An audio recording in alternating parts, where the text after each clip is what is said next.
Okay, so from here we're going to add a couple of different things to this rig here. Let's just go into the forearm section and adjust some different things that we have. You can see over here in the Modify panel we have a couple of things that we can adjust. So you can add and or remove collarbones, palms, and you can adjust whether this is a left, a middle, or a right arm. You can give it a number of bones, so the arm can have as many bones as you really want it to. So we'll just click on 4 bones there, and you can see that we get this really long, strange arm that you can pose for all sorts of different creatures. I think I'll just go back to 2 bones.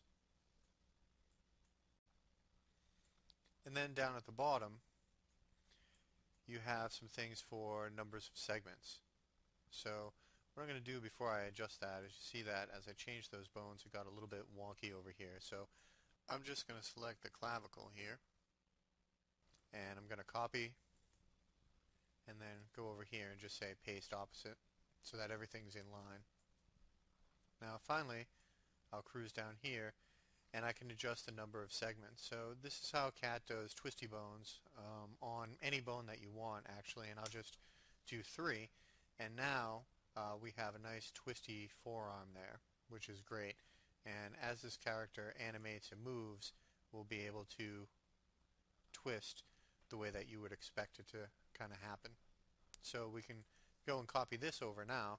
We'll just say copy and paste that opposite, and you see that all the attributes as well as the twisty bones kind of come over to the other side.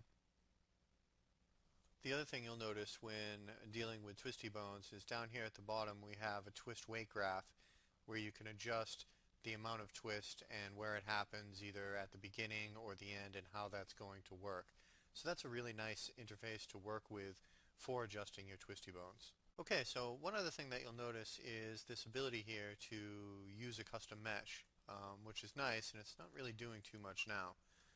What's pretty cool is you can use a custom mesh for any sort of body part or rig you want, and a lot of times it's a very common practice to take a mesh and kind of strip it down and optimize it and then actually make bones out of that mesh. So when you do that you might get something similar to this. Let's just create a new cat parent and we'll use this preset and we can kind of see the character. Alright, so that's exactly what's been done. You know, this skin has been stripped down and added into bones and kind of adjusted for the character so that you can see exactly how the character might move as you're deforming the rig, which is really great. It gives you a great sense of space and shape for the character.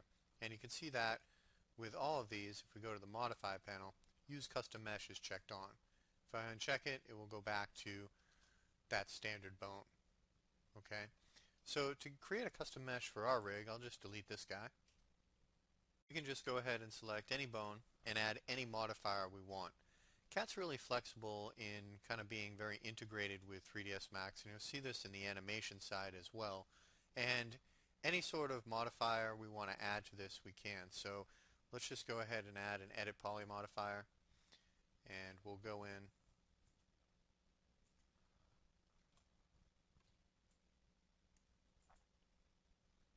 and I'm just going to use connect,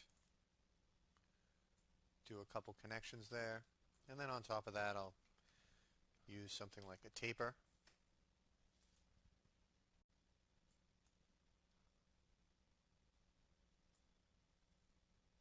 And then you can kind of continue on and do whatever it is that you like from there. Alternatively, as you saw with the strip down mesh, we can of course add any external geometry that we have. So let me just go back here and we'll create a little teapot. And just go in and I'll add an edit poly. Select this and just kind of get rid of it. And then with this edit poly, we'll go in and attach that piece. and then just kind of move it into place.